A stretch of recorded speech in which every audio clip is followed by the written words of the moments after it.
Hello friend, जैसा कि हम लोग एप्लीकेशन ऑफ डेरिवेटिव्स के बारे में स्टडी कर रहे हैं। इसके पहले मैंने डेरिवेटिव्स का 3 application, first rate of change of quantity, second increasing and decreasing function and third equation of a tangent and normal line at a point two the curve के बारे में स्टडी किया था। साथ ही साथ ये सारे एप्लीकेशन के बेसिस पे एनसीईआरटी बुक में जो एक्सरसाइजेज हैं 6.1, 6.2, 6.3 इसमें कंटेन क्वेश्चंस के सॉल्यूशन के बारे में स्टडी किया था। आज हम लोग डेरिवेटिव्स का ही फोर्थ एप्लीकेशन अप्रोक्सीमेशन के बारे में स्टडी करने वाले हैं। अगर आप पहले के 3 एप्लीकेशन के बारे में स्टडी नहीं की हो तो मैंने इस वीडियो के डिस्क्रिप्शन बॉक्स में लिंक शेयर कर रखा है, आप वहां से देख सकते हो और समझ सकते हो, है ना। फिलहाल हम लोग डेरिवेटिव्स का फोर्थ एप्लीकेशन अप्रोक्सीमेशन के बारे में स्टडी करने वाले हैं, है ना। तो मेनली इस सेक्शन में हम लोग जानेंगे कि एक सर्टेन क्वांटिटी, सपोज कर लो कि रूट अंडर 49.67 हो, है ना। अगर इसका वैल्यू एवेलुएट करना हो तो कैसे एवेलुएट करेंगे? डेरिवेटिव्स को यूज करते हुए। अगर रूट अंडर 0.999 का वैल्यू एवेलुएट करना हो डेरिवेटिव्स को यूज करते हुए तो कैसे एवेलुएट करेंगे? यदि रूट अंडर दिस इज 36.7 का वैल्यू एवेलुएट करना हो डेरिवेटिव्स और डिफरेंशियल को यूज करते हुए तो कैसे फाइंड आउट करेंगे? मेनली अगर आपको रूट अंडर 36 का वैल्यू पूछें तो आप इजिली बता दोगे कि इसका वैल्यू 6 होगा। अगर आपको रूट अंडर दिस इज 144 का वैल्यू पूछें तो आप इसका वैल्यू इजिली बता दोगे कि 12 होगा, है ना। अगर रूट अंडर 169 का वैल्यू पूछें तो आप इसका वैल्यू इजिली बता दोगे कि 13 होगा। बट इस तरह के अगर क्वांटिटीज हो तो आप इसका वैल्यू इजिली नहीं बता पाओगे, है ना। तो इसका वैल्यू हम लोग कैसे एवेलुएट करेंगे, कैसे फाइंड आउट करेंगे? डेरिवेटिव्स को यूज करते हुए इस सेक्शन में हम लोग इसी के बारे में स्टडी करने वाले हैं, है ना। तो हम लोग क्या करते हैं, पहले प्रोसेस के बारे में जान लेते हैं, है ना। यहाँ पे कहता है कि let f be a real valued function such that y is equal to f x. मान लेते हैं कि f जो है वो एक रियल वैल्यूड फंक्शन है। रियल वैल्यूड फंक्शन कहने का मतलब क्या है? आपको क्लास 11th में मैंने बताया है। रियल वैल्यूड फंक्शन कहने का मतलब है एक ऐसा फंक्शन जिसका डोमेन और codomain set of real number that means R का सबसेट हो, है ना। तो उस केस में उस तरह के फंक्शन को हम लोग रियल वैल्यूड फंक्शन बोलेंगे। तो मैंने यहाँ पे क्या किया है, एक फंक्शन f कंसीडर कर लिया है जो कि रियल वैल्यूड फंक्शन है ना। साथ ही साथ मैंने ये मान लिया है कि y is equal to f x है, ठीक है। अब हम लोग क्या करते हैं, कुछ क्वांटिटीज यहाँ पे कंसीडर करते हैं। मान लेते हैं कि ये डेल्टा x जो है इसको हम लोग डेल्टा x रीड करेंगे। आप जानते हो कि इसको हम लोग dx रीड करते हैं और इसको हम लोग डेल्टा x रीड करते हैं और इसको हम लोग डेल x रीड करते हैं, है ना। एक्चुअली में ये तीनों के बीच जो डिफरेंस है वो लार्ज डिफरेंस नहीं है, है ना। हम लोग बोल सकते हैं कि delta x will be equal to dx और this will be equal to del x, है ना। मतलब कि ये तीनों एक दूसरे का इक्वल होंगे। अगर हम लोग ये बोले तो ये कहना गलत नहीं होगा, बट थोड़ा सा माइनर डिफरेंस होता है, ठीक है। एक्चुअली में ये लार्ज इंक्रीमेंट इन x बताता है और ये जो है वो इससे थोड़ा सा, ठीक है, स्मॉल, ठीक है, इंक्रीमेंट इन x बताता है और ये जो है वो इससे थोड़ा सा स्मॉल इंक्रीमेंट इन x को बताता है ना। तो हम लोग क्या करते हैं, मान लेते हैं कि डेल्टा x जो है वो स्मॉल इंक्रीमेंट इन x को डिनोट कर रहा है ना। एंड डेल्टा y जो है वो क्या चीज को डिनोट कर रहा है? Denote the small increment in y corresponding to the increment in x। ये जो डेल्टा y है वो y में स्मॉल इंक्रीमेंट को डिनोट कर रहा है, है ना, y में स्मॉल चेंजेस या y में स्मॉल बढ़ोतरी को डिनोट कर रहा है। कब? जब x में स्मॉल इंक्रीमेंट होगा। और ऑब्वियस है कि अगर y is equal to f x कोई फंक्शन हो तो x के वैल्यू में अगर किसी प्रकार का चेंजेस हम लोग करते हैं तो y का भी वैल्यू में चेंजेस आएगा। और यही तो कारण है कि इस x को हम लोग इंडिपेंडेंट वेरिएबल बोलते हैं और y को हम लोग डिपेंडेंट वेरिएबल बोलते हैं, क्योंकि y जो है वो x पे डिपेंड कर रहा है ना। तो यहाँ पे मैंने क्या किया है, x में स्मॉल इंक्रीमेंट डेल्टा x ले लिया है। तो ऑब्वियस है कि यदि x में स्मॉल इंक्रीमेंट करेंगे तो y में भी स्मॉल इंक्रीमेंट होगा, है ना। तो मैंने यहाँ पे यही कंसीडर किया है।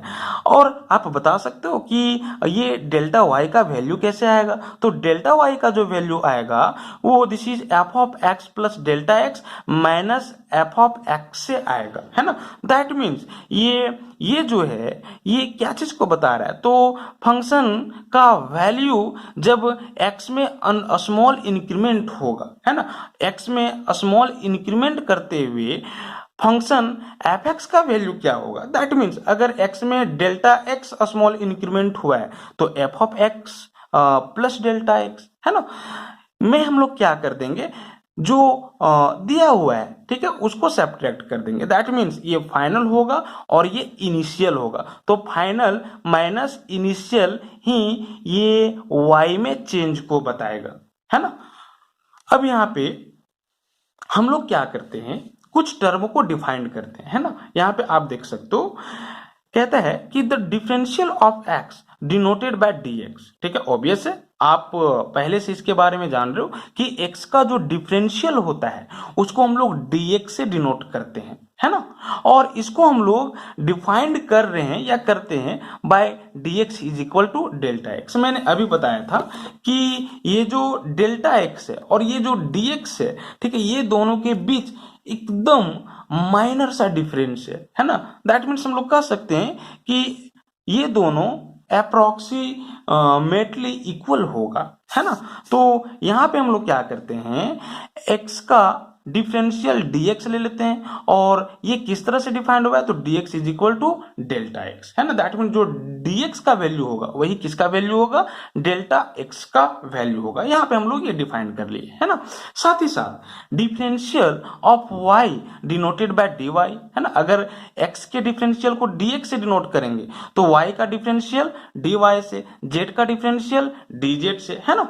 तो यहाँ पे ये बोल रहे हैं कि y का जो डिफरेंशियल है उसको dy से डिनोट किया जा रहा है, बट इसको डिफाइंड कुछ इस तरह से किया जा रहा है ना। dy is equal to this is dy dx times of delta x, है ना।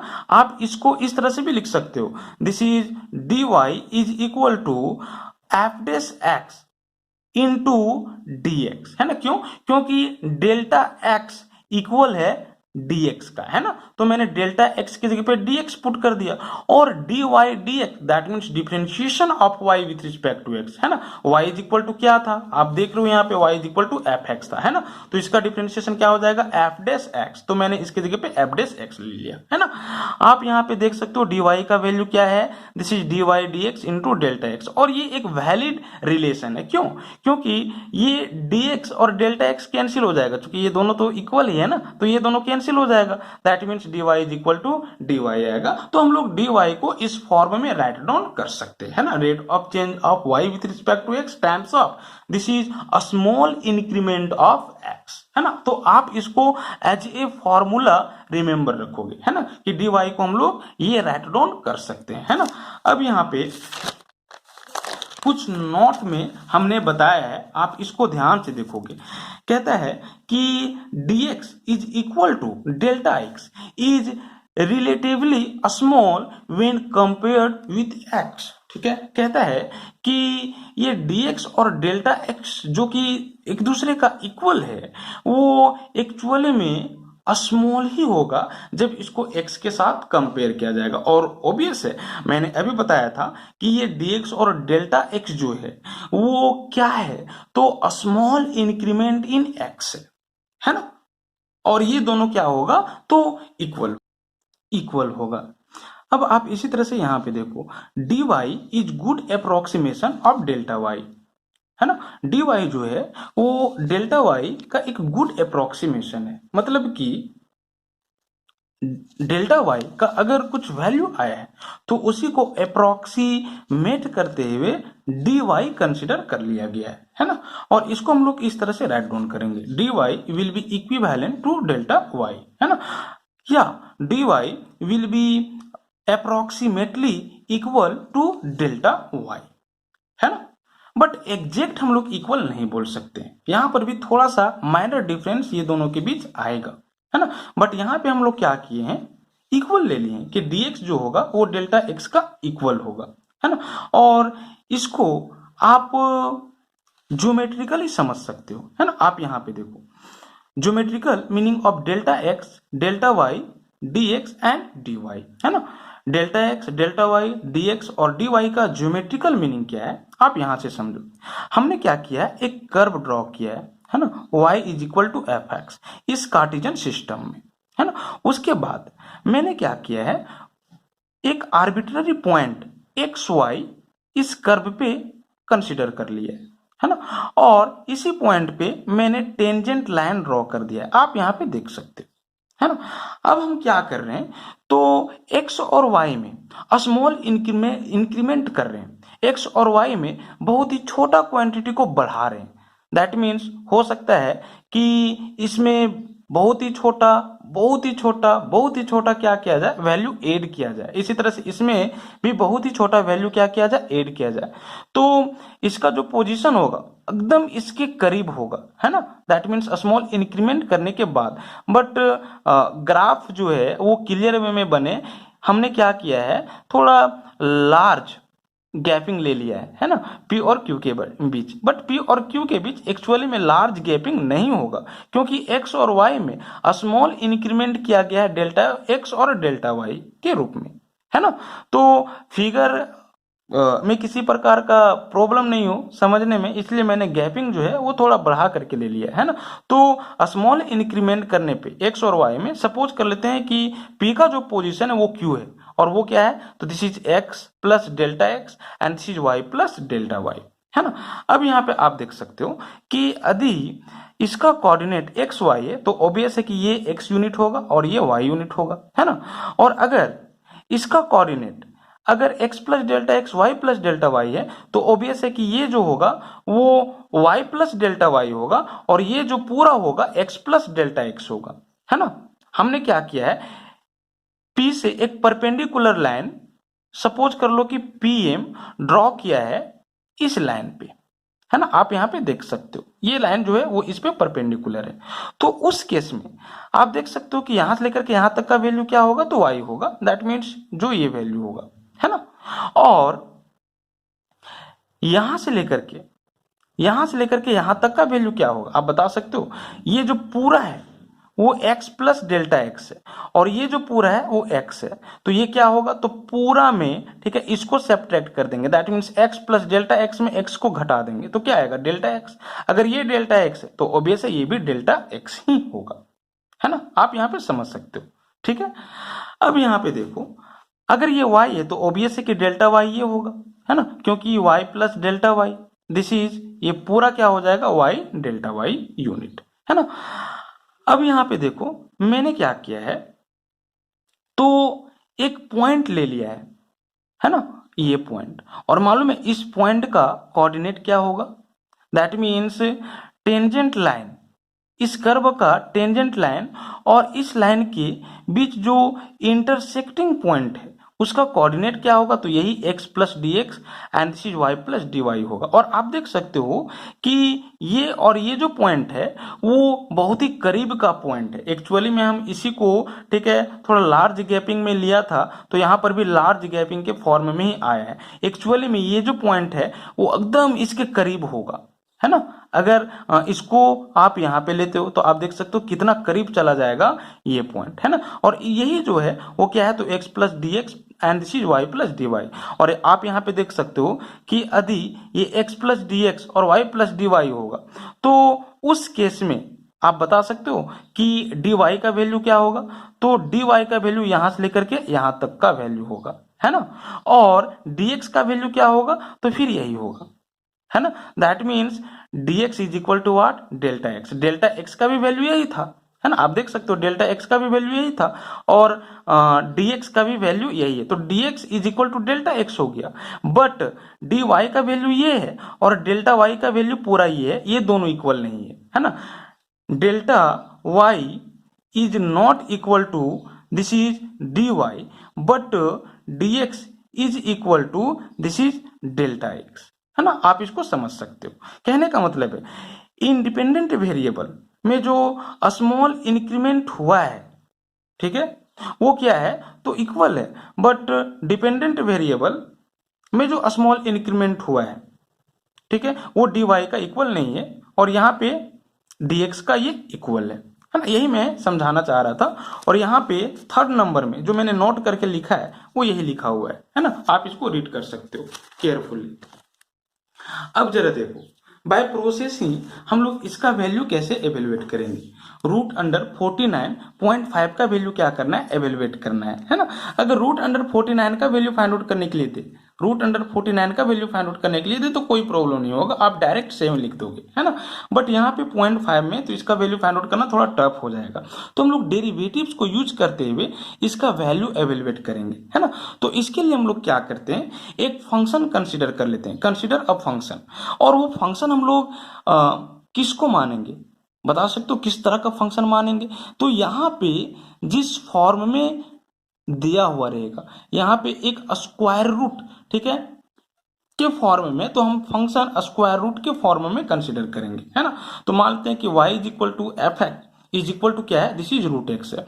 मान लेते हैं कि इसका वैल्यू फाइंड आउट करने के लिए देता, दिस इज 0.008 का होल पावर, दिस इज 1/3, है ना। तो इसका वैल्यू एवेल्युएट करने के लिए हम लोग क्या करते, तो फंक्शन कंसिडर कर लेते y is equal to x का पावर 1/3, है ना। समझ पा रहे हो। दैट मीन्स जिस फॉर्म में क्वांटिटी दिया हुआ रहेगा उसी फॉर्म में आप क्या करोगे, फंक्शन को कंसिडर करोगे, है ना। तो यहाँ पे स्क्वायर रूट के फॉर्म में क्वांटिटी था तो मैंने क्या कर लिया, फंक्शन स्क्वायर रूट के फॉर्म में कंसिडर कर लिया। तो ये मेरा फर्स्ट स्टेप था। अब देखो, अब आप क्या करोगे, एक्स का वैल्यू राइट डाउन करोगे, है ना। बट ध्यान रखना, एक्स का वैल्यू वही राइट डाउन करोगे जिसका स्क्वायर रूट करना, ठीक है, बहुत ही इजी हो और साथ ही साथ वो इसके नियर का वैल्यू हो। दैट मीन्स आपको क्या करना है, इसके नियरेस्ट वैल्यू फाइंड आउट करना है जिसका स्क्वायर रूट इजिली हम लोग क्या कर सकते हैं, फाइंड आउट कर सकते हैं। तो आप देख सकते हो 49.5 के नियरेस्ट 49 ही वैल्यू है जिसका स्क्वायर रूट हम लोग इजिली फाइंड आउट कर सकते हैं, है ना। तो हम लोग क्या करेंगे, x is equal to 49 consider कर लेंगे, है ना। तो उस केस में x प्लस डेल्टा x क्या होगा, दैट मीन्स x में हम लोग क्या कर दे रहे हैं, स्मॉल इंक्रीमेंट कर दे रहे हैं, तो उस केस में क्या आ रहा है, तो यही आ रहा है ना, दिस इज 49.5। इसलिए x plus delta x is equal to क्या आ जाएगा, 49.5 आ जाएगा। आपको सिर्फ यहाँ पे सोचना है, बाकी ये जो है वो रेडीमेड है, इधर कोई प्रॉब्लम नहीं होगा, है ना। तो x plus delta x is equal to क्या होगा, 49.5 होगा जो इसके अंदर है ना। और x इज इक्वल टू क्या होगा, 49 होगा। और x इज इक्वल टू 49 ही हम क्यों लेंगे, ऐसा इसलिए क्योंकि यहाँ पे रूट अंडर 49.5 का वैल्यू फाइंड आउट करना है। तो हम लोग इस वैल्यू को देखेंगे और हम लोग ये देखेंगे कि इसके नियर में वैसा कौन सा नंबर है जिसका स्क्वायर रूट हम लोग इजिली फाइंड आउट कर सकते हैं, है ना। तो 49 ही है जिसका स्क्वायर रूट हम लोग इजिली फाइंड आउट कर सकते हैं, है ना। तो अब आप क्या करो, डेल्टा एक्स का वैल्यू फाइंड आउट करो, that means small increment in x क्या है वो फाइंड आउट करो। तो फाइनल माइनस इनिशियल, है ना, दिस माइनस एक्स, है ना। देख सकते हो x और x कैंसिल हो जाएगा तो डेल्टा x ही आ जाएगा ना। बट इसका वैल्यू क्या है, तो 49.5 है और इसका वैल्यू क्या है, तो दिस इज 0.5 है, ठीक है ना। दिस इज 49 है ना, इसका वैल्यू 49 है। तो जब इसको मैं सॉल्व करूंगा तो क्या आ जाएगा, 0.5 आ जाएगा, है ना। यानी कि स्मॉल इंक्रीमेंट इन x जो है वो क्या है, 0.5 है। अब हम लोग क्या करेंगे, delta y is equal to का वैल्यू फाइंड आउट करेंगे, है ना। तो delta y is equal to क्या हो जाएगा, तो this is f of x plus delta x minus f of x. Actually में y इज इक्वल टू क्या था, तो y is equal to f x था, है ना। यहाँ पे क्या है, तो x में स्मॉल इंक्रीमेंट किया गया, तो जब x में स्मॉल इंक्रीमेंट किया जाएगा तो उस केस में y में स्मॉल इंक्रीमेंट क्या आएगा, ये हम लोगों को एवेल्युएट करना है ना। तो delta y is equal to क्या आ जाएगा, तो वैल्यू ऑफ फंक्शन, ठीक है, taking as a small increment in x, ठीक है, minus this is value of function at x। समझ पा रहे हो, दैट मीन्स यहां पर भी वही कर रहे हैं, फाइनल माइनस इनिशियल, यानी कि F of x plus delta x minus f of x, है ना। ये स्टेप हर एक क्वेश्चन के लिए सेम रहेगा, है ना। तो यहाँ पे आप देख सकते हो F of x plus delta x का वैल्यू क्या आएगा, आप बता सकते हो F of x plus delta x का वैल्यू क्या आएगा, तो रूट अंडर 49.5 आएगा, है ना। यहाँ पे देखो x plus delta x is equal to क्या है, 49.5 है ना। इसीलिए f of x plus delta x is equal to क्या होगा, तो एक्स के जगह पे हम लोग 49.5 पुट कर देंगे, दैट मीन्स रूट अंडर क्या आ जाएगा, दिस इज 49.5, चूंकि फंक्शन इस तरह से डिफाइंड हुआ है ना। तो x plus delta x is equal to root under x plus delta x, और x प्लस डेल्टा एक्स का वैल्यू क्या है, 49.5 मैंने पुट कर दिया, और f ऑफ x का वैल्यू क्या है, तो दिस इज रूट एक्स, ठीक है ना। But x is equal to क्या है, अब देख सकते हो 49, तो f ऑफ 49 का value root under 49, that means root under 49, है ना। तो यहां से मेरे पास क्या आ जाएगा, दिस इज, इसका वैल्यू 7 आ जाएगा, है ना। और इसको मैंने क्या किया है, तो LHS में ले आया है ना, तो RHS का वैल्यू क्या आ जाएगा, दैट मीन्स रूट अंडर 49.5 का वैल्यू क्या आ जाएगा, तो ये प्लस में आ जाएगा ना, ठीक है, LHS में, that mean delta y plus 7, है ना। अब यहाँ पे देख सकते हो मुझे इसी का वैल्यू फाइंड आउट करना है ना, और ये जो है वो इस फॉर्म में ब्रेक हो गया है। अब यदि हम लोग डेल्टा y का वैल्यू किसी तरह से फाइंड आउट करते हैं और इक्वेशन 1 में पुट कर देते तो मेरा काम हो जाएगा, है ना, दैट मीन्स इसका वैल्यू हम लोग एवेल्युएट कर लेंगे। तो अब हम लोग के पास टारगेट यही है, टू फाइंड डेल्टा y, ठीक है।